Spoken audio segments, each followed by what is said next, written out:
It's not even controversial anymore. People know in Florida their freedoms are going to be respected. Miranda, happy day before we all shove our faces with carbs. My favorite holiday of the whole year. What's your favorite Thanksgiving dish? I like mac and cheese and I like cranberry sauce, which is debatable for many Americans, but I do enjoy it. Let's see if you know me well enough. What's my favorite Thanksgiving dish? You like mashed potatoes. Good. See, I knew you'd know. It's really a problem, actually. It's a disease. Okay, so your guys' legislative session is just over a month away. Ours is just over a month away in Washington State. They're going to be very, very different, which will be entertaining. There's been a bill pre-filed in Florida that has to do with state agencies and gender pronouns. Correct. So a Republican representative has filed a bill that would make it basically like if you work in a government building or with a government agency, you can only use the pronouns of the gender you were born with. You were laughing earlier, like they can't stop. They just won't. We just can't stop, won't stop. I mean, at some point it's got to stop, but they definitely are attacking this from whatever angles they can. And I don't know at what point it becomes infringing on a First Amendment right, when they could just leave well enough alone and let people just exist in the world and however they want. I don't know. It's a very confusing thing. Yeah, I'm starting to kind of question Florida's version of freedom, certainly, and some of these this real focus on culture war issues. And don't get me wrong. I mean, what I think the appropriate balance here is you can't mandate it, right? You shouldn't be able to mandate a government worker that they have to, regardless of their beliefs, call someone by their preferred gender pronouns. That to me would be fine. But this really does take it a step further in basically not even allowing someone in the workplace to use that person's preferred gender pronouns if they want to. Like, hey, if you don't mind, I don't mind. Like, I'll call you whatever you want to be called. And I just feel like it goes too far, like a lot of things that we've seen out of Florida lately. Absolutely. I agree with you. It definitely just seems like an endless game at this point where there's so many other things Florida needs to focus on, like our insurance crisis, et cetera. So, yeah. And it just really, it's almost a turnoff to moderates and to independents, because then people point to stuff that's happening in Florida as the extremist, Republican agenda, where if you just pass something that's common sense, like, hey, you can't force someone to, like a state employee to use that doesn't make any sense. And then people, that's reasonable, that's rational. Speaking of, fringe right-wing Florida, Gavin Newsom and Ron DeSantis, we talked about this on the show yesterday. On November 30th, they're going to have a debate on Fox News.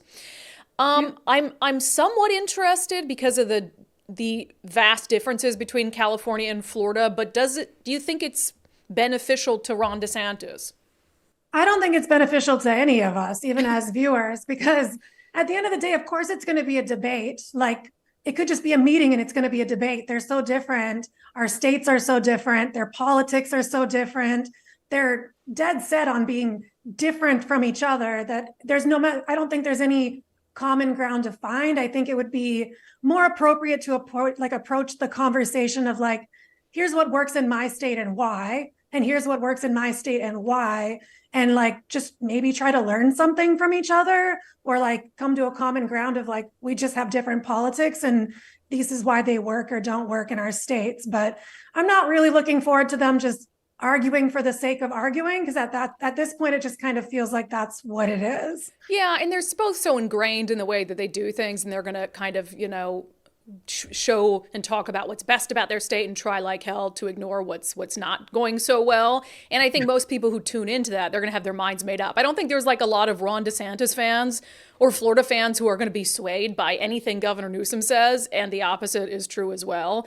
If anything, I mean, again, I think Gavin Newsom is going to eventually be the Democratic nominee for president. I don't know how they're planning to swing that in the next few months, but I think it's going to happen. I just don't see what's in it for Ron DeSantis, because right now Newsom's not in the race. He should be trying to stand out from the Republican field, not trying to stand out against someone who's not even in the race. Yeah, the only thing I could think of is maybe he's trying to really appeal to maybe some of those California voters that don't really have a place in California, don't feel like they're being represented. But I don't think that he needs to debate their governor for them to find him or find information on his politics. So I hope it's like somewhat of a productive. I know it's going to be 90 minutes, so I can't imagine what they're going to talk about for 90 minutes, but I hope something good comes out of it. I don't know. I think it's just kind of, it seems so like wasteful at this point. I mean, like I said yesterday, though, I'll watch it.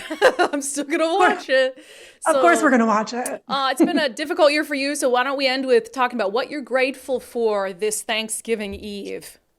I'm grateful for all the same things I am every year, but I think even more so and more like genuinely, I'm grateful for healthy lungs, fresh air. I'm pretty bummed I'm not going to be with family this year, but I'm going to be with friends. And that's when you live far away from your family, that's your second family anyway. I'm just grateful to be here. I'm grateful to be recovering. I'm grateful to be on the show. I'm grateful for all the people who are fans of the show and Florida Report that sent me all those prayers and good wishes. My list is endless this year, so I could go on, but I'm just pretty much grateful for the sun rising and setting every day at this point. Yeah. And although we won't be together for Thanksgiving, we'll be together for Christmas back home in Minnesota. So we have that to look forward to. Yes, for sure. Okay. Love you, sister dearest. Thank you so much. Love you. Bye. Happy Thanksgiving, everybody. It's not even controversial anymore. People know in Florida their freedoms are going to be respected.